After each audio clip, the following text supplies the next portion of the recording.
پښتانه کام د جرګې د پرېکړو لپاره او بیا پر هغه باندې څه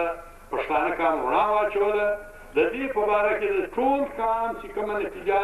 کنوینینګ کمیټۍ راایستلې ده هغه بیا د کاغذ پر مخ لیکلې ده هغه او تر دې دمخه به د وینا په دې باره کې کېږي. نو هغه دپاره زه راغواړم ګران محمود خان اڅکزی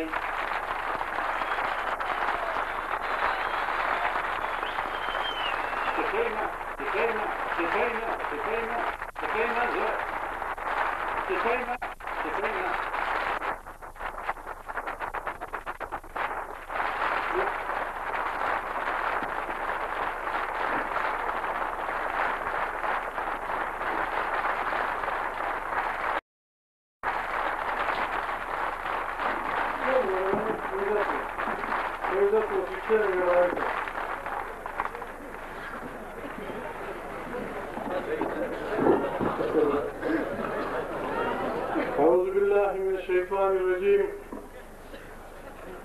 بسم الله الرحمن الرحيم.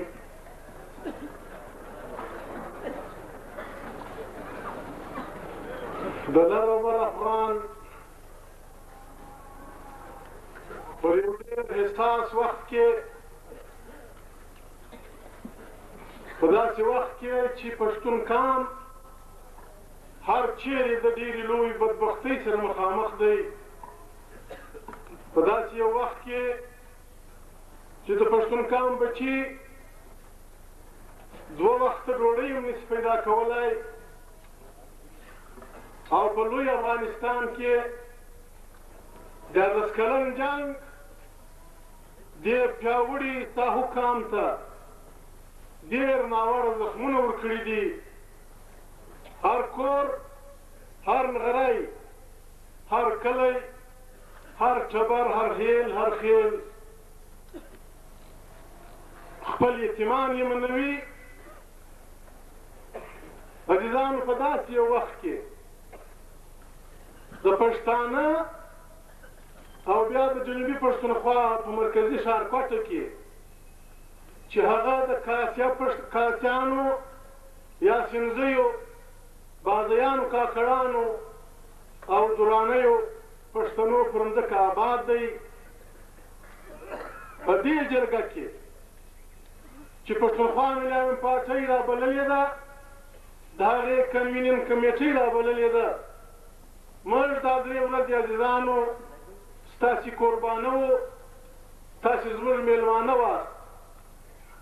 عزیزانو، د هر هیل، د هر خیل،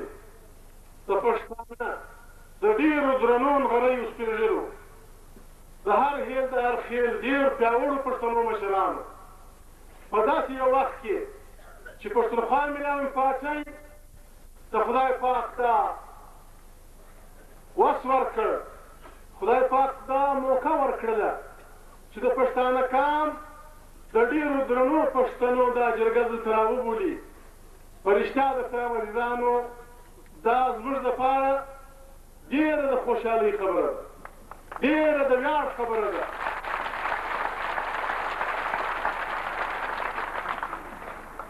دا اکثر پښتانه عزیزانو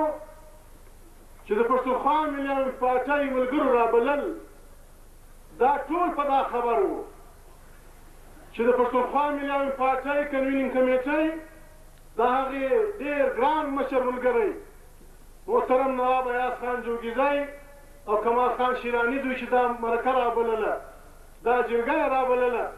دا ټول پښتانه په دا پوه وو، دا ټول پښتانه په دا خبر وو چې موږ تش وریجو غوښ له لوی روان. دلته ډېرې ناوړه پروپیګنډې هم سوي وې چې پر دې جرګه به حمله کېږي، دلته به جنګونه کېږي، دلته به خدای خبر څه کېږي. عزیزانو، لیکن د خدای پاک شکر ادا کوم او ستاسې مړانې او غیرت ته سلام کوم چې دې ټولو خبرو باوجود تاسو په دې سره ژمي کې راغلاست.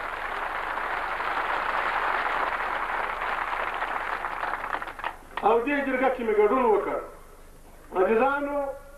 څوک چې د چا میلمه سي د کوربنو څه ذمهوارۍ وي، د مېلمنو څخه کوکي عزیزانو کېدای شي چې پښتونخوا ملي پارټۍ کارکنانو ستاسې ډېر ښه خدمت نه وي کړی ستاسې کپۍ یې تاسې ته سمې نه وي ایښې تاسې ته د اوداسو لمانځه ښه انتظام نه وي کړی که چیرې عزیزان د زموږ څه کمی شوي ستاسو په مېلمستیا کې د تاسو سره په روبر کولو کې تاسو ته ډېر لوی احترام درکولو کې عزیزانو د هغې دپاره زه د ټولې پارټۍ لخوا د نواب ایاز خان لخوا د سعید کمال خان لخوا د پارټۍ د هر غړي لخوا معافي غواړم عزیزانو بله خبره دا ده پښتونخوا ملي پارټۍ ټولو کارکنانو ته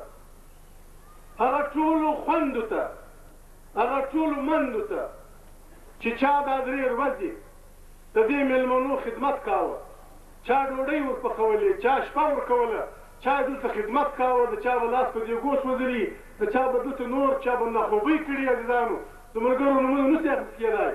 په زرګونو خلکو ستاسې خدمت کړی دی عزیزانو هغه ټولو ته بیا ستاسې دخوا د دې جرګې دخوا د ایاز خان دخوا د خپلې پارټۍ دخوا ډېره لو مبارکي وایم ډېره لو مبارکي وایم دوی د مبارکباد مستحق دي د دوی دې مبارک شي ورونو موږ نن تاسو ته بیا خصوصي توجه عزیزانو تاسو ډېر درانه پښتانه سپین ږیري دلته ناست یاست ډېر داسې سپین ږیري ناست یاست چې موږ ستاسو د بچیانو پر ځای موږ دې دپاره نه کله جلسې کړي دي او نور خو بیا داسې نه کوو عزیزانو نن تاسې د پښتونخوا یوې پارټۍ پښتونخوا ملي یوې پارټۍ یو جرګې ته رابللې وه موږ به هر ځای په مجلسونو کې هر ځای په جرګو کې هر ځای په جلسو کې چې یوازې به زموږ پارټۍ څه وخت کولې موږ به دې کام ته دا ویل چې عزیزانو موږ تاسو ته کومه خبره کوو په اخلاص درته وایو په ایمانداري درته وایو قسم به مو ورته واخیستی چې له دې دپاره نه درته غږېږو چې خدای مکه زموږ دا خیال دی چې موږ غیرتمند خلک یو او خدای مکه پښتون کام نه غیرت نه لري عزیزانو پښتون هر سړی ډېر پیاوړی دی موږ ستاسې د کام بچیان یو ستاسې زامن یو پښتونخوا ملي پارټۍ د هغې ټول کارکنان ستاسې سپایان دي نن موږ تاسې راغوښتي وه ایاز خان او سعید کمال خان تاسې راغوښتي وه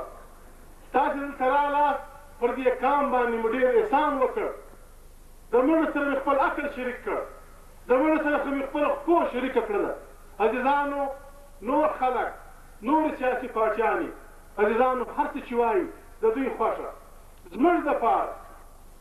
زموږ معنا د پښتونخوا ملي پارټۍ دپاره د هغې د هر ملګري دپاره ایاز خان دپاره محمود دپاره سعید کمال خان دپاره او د هغه هر کارکون دپاره عزیزانو ستاسې هره پرېکړه داسې ده لکه یو جرنیل چې وسپایي ته حکم وکړي زموږ دپاره ستاسې فیصله حکم ده پښتونخوا ملي پارټۍ به ستاسې هره فیصله داسې مني لکه سپایي چې د جرنیل حکم مني تاسې دا مهرباني وکړه دلته راغلاست دا همت مې وکړ پر موږ مې دا احسان وکړ موږ ته مې دا موقع راکړه عزیزانو غټ خبرې بد کار دی پښتانه غټ خبرې نه کوي بیا زما سر وګوره د غټ سر دی دا د غټ خبرو ګټه نه دی عزیزانو غټ خبرې نه کوو دا کول درسره کوم دا پښتو درسره کوم عزیزانو هر دروند پیټی هر رنګه دروند پیټی چې تاسو پر دې میدان کښېښو پښتونخوا ملي پارټۍ د هغې رهبري د هغې ځوانان به په ډېر لوړ همت په ډېر پښتني جرأت په ډېر لوی غیرت هغه پیټې ته ملا ورکوي که تر لاندې خدای وکړه عزیزانو که چیرې موږ خدای مکه دې پیټې ته شا نه کړه ور خدای مکه د پښتانه کام د دې جرګې فیصلې مې نه ومنلې زموږ خون هر پښتانه ته معاف بلکل زموږ په ګولۍ ووړي او که چیرې عزیزانو د دې درانه پیټې لاندې موږ مړه سو نو عزیزانو موږ به ګرم نه دا پیټې به انشاءالله نور خلک یې وړي کې نه وړي د پښتونخوا ملي پارټۍ د ایاز خان پر مخ د دې ملګرو پر مخ هر دروند پیټې چې د کام د سیالۍ دپاره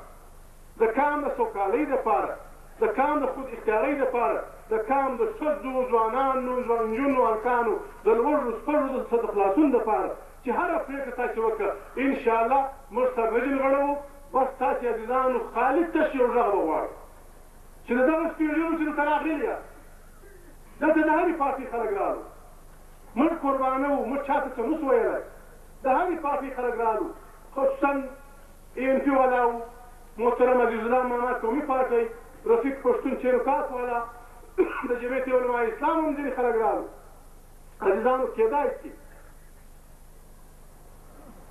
چا یوه خبره د چا پارټۍ پسې کړې د چا زړه خوښ شوی د هغې دپاره عزیزانو بلکل زه معافي غواړم که د چا د پارټۍ یو سړي ذکر شوی او دی خفه شوی چې هر چا کړی د هغه پر ځای زه معافي غواړم ورونو پښتونخوا ملي پارټۍ دا جرګه راوبلله دې کې تاسې ګډون وکړ پښتونخوا ملي پارټۍ د پښتون قام بچیان دي موږ له اسمانه نه یو راغلي له ځمکې رازېږېدلي یو موږ ته بس دا سودا خدای راچولې ده او ښه ده چې راچولې ده موږ پښتونخوا ملي پارټۍ غټې خبرې پخوا څه کولې نکات څه شي دي لومړۍ خبره موږ دا کوو او انشاءالله په دې کې به د پښتانه قام ټول سپېږري د موږ سره ملګري کوي او انشاءالله دا خبره غلطه نه ده موږ وایو چې پر کوم قام پر کومه خاوره باندې پښتون قام د قام په حیثیت پروت دی دا خاوره موږ دې قام ته که هغه د غرو لمنې دي که هغه ښارونه دي که هغه رغونه دي که هغه ښې مځکې دي که هغه للمې مځکې دي که د خوشکاوي مځکې دي عزیزانو دا خاوره موږ دې قام ته چا په خیرات کې نه ده راکړې دا خاوره موږ ته چا دې قام ته موږ دې ټول پښتانه ته چا په زکات کې نه ده راکړې دا خاوره د زرګونو کلو راځي زموږ د زرګونو انسانانو معلومو او نامعلوم شهیدانو معلومو او نامعلومو غازیانو د سر په سودا موږ ته پاته شوې او موږ به عزیزان د قام د بچیانو په حیثیت د هغو نیکونو په حیثیت چا چې عزیزانو دا قام دا مځکه موږ چې نن بریتونه تاوو موږ چې لنګۍ پر تړلي دي یو وایي مراغړی وایي دا وطن زما دی بل هیر وایي دا وطن زما دی عزیزانو دا وطن موږ ته چا ډېر په اسانه نه دی پرېښی د دې وطن په هره شله کې په هر موټ خاوره کې د دې پښتانه وطن هر موټ خاوره راواخه وساینس لیبارټي ته یې واچوه عزیزانو د هره موټ خاوره کې زموږ د دښمن او زموږ د نیکه هډونه ښخ دي پر دې موږ سرونه شندلي دي دا احسان به پر موږ څوک نه کوي موږ جګړهمات خلک نه یو موږ جګړې چا سره نه غواړو د هېڅ چا سره جګړه نه کوو ډېر خوار خلک یې ګزاره کوو عزیزانو لیکن یوه خبره به هر څوک مني ورور دا به د قام په حیثیت دلته د زعفران شین جوزي یو خبره وکړه د سارا سړی اوس هم یې نه راوسته د قام ځکه د قام وطن عزیزانو موږ ټول د مندو زامن یو موږ هر څوک مور لرو مور پر انسان ولې ګرانه وي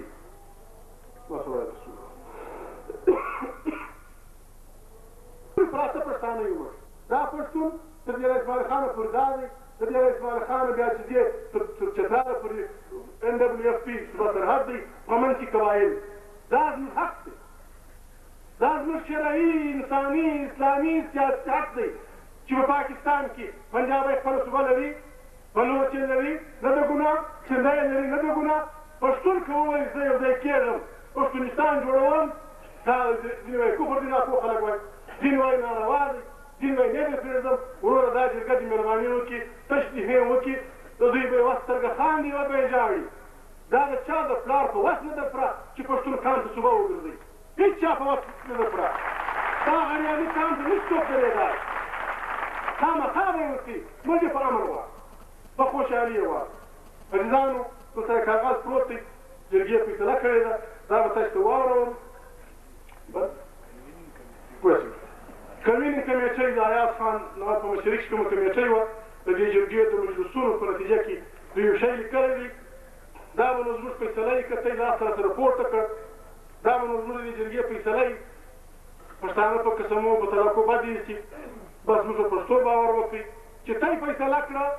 پښتونخوا ملي پارټۍ که موږ ځینې پر شا سو په ایمانداري په اخلاص د دنیا په هر قسم باور وکړئ زموږ قوم ته یې دماغ دی چې په هره سله کې یې وژنې مړی موږ ته یې پر فیصله ولاړ فیصله به ته یې راکوو دغه شکرونه یې لګیا ټول موحد شرکه اعلامیه بسم الله الرحمن الرحیم عرض دی بله چې له ننه ځه بله د هر پښتانه پر دوکان باندې په پښتو ولیکل شي چې دا د پښتانه دی. ډېر ښه. د هر پښتانه پر دوکان دې پښتو ولیکل شي. او د هر پښتانه پر رخصه، د هر پښتانه پر بس، د هر پښتانه پر یړۍ، د هر پښتانه پر هر کار باندې پاک هغه دا ولیکل شي چې دا د پښتانه ده، دا پښتو دی. سلام علیکم. وعلیکم السلام. عزیزانو د پښتنو جرګو کښېنئ وروڼه. ته کښېنه زوی یو منټ. ضروري خبره. کښېنه زوی. بل د مایک بند کړي. عزیزانو له زمانو د پښتانه په لرغوني وطن کې د جرګو دا دود اوسېدلی دی. خان کمال خان به راځي، اخري خبره به کوي، بیا به انشاءالله مولوي نیاز محمد صاحب دعا کوي او موږ تاسې به ټول په اخلاص، ډېر په ایمانداري د لوی خدای په دربار کې دعا کوو چې زموږ د کام دا فیصلې دې پښتانه کام ولس او مېړني ځوانانو ته خدای پاک دا همت ورکړي چې دا فیصلې چې هم حق دي، هم اسلامي دي هم انساني دي، چې دا فیصلې باندې موږ عمل وکړو. عزیزانو په دې سلسله کې بیا معافي غواړو که موږ څه کوتاهۍ کړي. موږ تاسې سپایان زموږ دپاره په پټو سترګو، پښتونخوا ملي پارټۍ دپاره په پټو سترګو دا فیصلې منظورې که موږ پر دې سودا وکړه، هر پښتانه ته اختیار دی موږ په ګولۍ وولي، هر څه شي وکړي.